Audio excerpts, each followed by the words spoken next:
अकेले चलना बेहतर है या लोगों के साथ चलना बेहतर है? एक अफ्रीका में कहावत है कि अगर आप तेज चलना चाहते हैं और छोटी दूरी तय करनी है तो आप अकेले चलिए, लेकिन अगर आपकी दूरी लंबी तय करनी है आपको तो आप लोगों के साथ चलिए।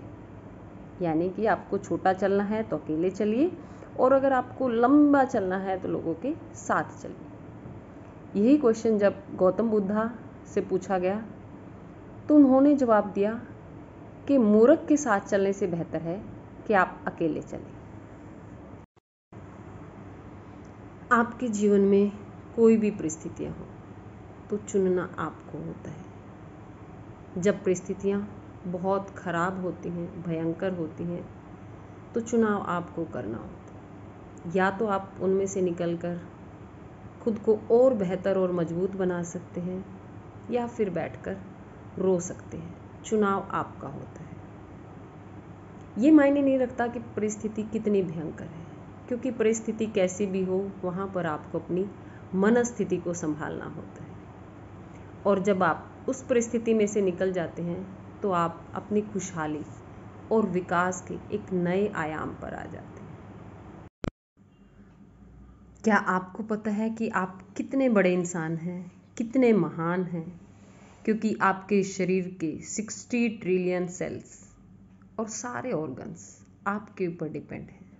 वो आपकी तरफ निहारते हैं, आप उनके भगवान हैं।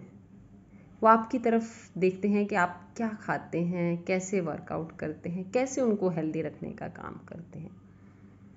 तो अपने आप को रूखी नज़रों से नहीं, प्यार भरी नज़रों से देखो कि आप कितने महान हैं।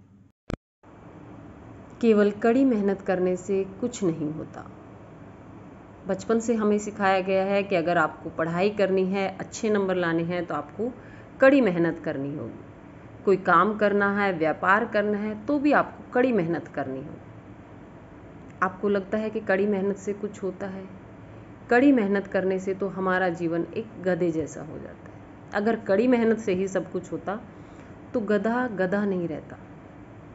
कड़ी मेहनत से ही अगर कुछ होता तो मजदूर भी कभी ना कभी अमीर बन जाता। इसलिए जो भी काम करना चाहिए हमें खुशी के साथ करना चाहिए। पढ़ाई भी करें तो खुशी के साथ, आनंद के साथ। कोई काम करें तो आनंद के साथ। जो भी काम हम करते हैं अगर उसमें हमारी खुशी इन्वॉल्व होती है तो वो काम हमेशा सक्सेस होता है।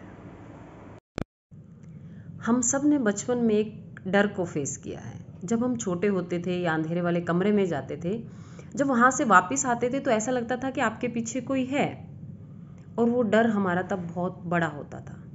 लेकिन जब हमें डर को छोटा करना होता है तो हमें अपनी परछाई को कहना होता है कि नहीं, मैं तुझसे नहीं डरता, मेरे सामने आ। इसी तरह जब हम बड़े होते चले जाते हैं तो हमें अपने डर से डर नहीं लगता।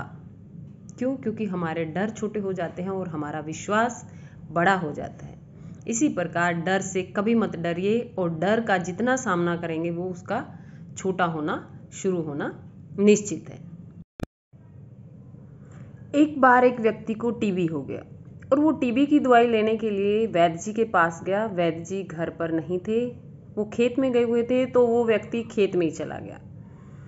उन्होंने वैद्य जी को अपना सारा वृतांत बताया अपनी बीमारी के बारे में। तो वैद्य जी ने कहा कि भैया मैं आपको दवाई तो लिख दूं, लेकिन मेरे पास यहाँ पर कागज और पेन नहीं है, तो क्या किया जाए? तो वहाँ पर देखा उन्होंने कि एक ईंट पड़ी हुई थी। वैद्य जी ने वो ईंट ली और उसके ऊपर अपनी दवाई लिख दी, उस व्यक्ति की दवाई लिख दी। और दवाई लेने के बाद वो व्यक्ति अनपढ़ था, चला गया, उसने उसको कहीं दिखाया नहीं। तो उसने क्या करा कि उस ईंट को ही पानी में घोलकर पीना शुरू कर दिया। और आप विश्वास करेंगे कि वो व्यक्ति धीरे धीरे ठीक हो रहा था। जब वो दोबारा से वो खत्म होने पर दवाई लेने के लिए आया तो उन्होंने वैद्य जी को ये सारा वृतांत बताया। तो यहाँ से पता लगता है कि आपके विश्वास का और भरोसे का। ऐसे ही आप अपने सपनों पर विश्वास रखें, उन पर भरोसा रखें, वो एक दिन सच में पूरे होते हैं। जैसा कि हम सब जानते हैं कि इस दुनिया में वो एक ही व्यक्ति है जो आपकी ज़िंदगी बदल सकता है, और वो है आप खुद। अपनी सोच बदलेंगे तो अपनी ज़िंदगी बदलेंगे। और वो एक ही आदमी है जो आपको आगे बढ़ने से रोकता है, वो भी कौन है? वो भी आप खुद हैं। तो जो भी साधन या संसाधन आपके पास आज अवेलेबल हैं, उन्हीं से एक छोटा कदम बढ़ाइए एक बड़ी सोच के साथ, फिर देखना आपकी ज़िंदगी कैसे बदलती है।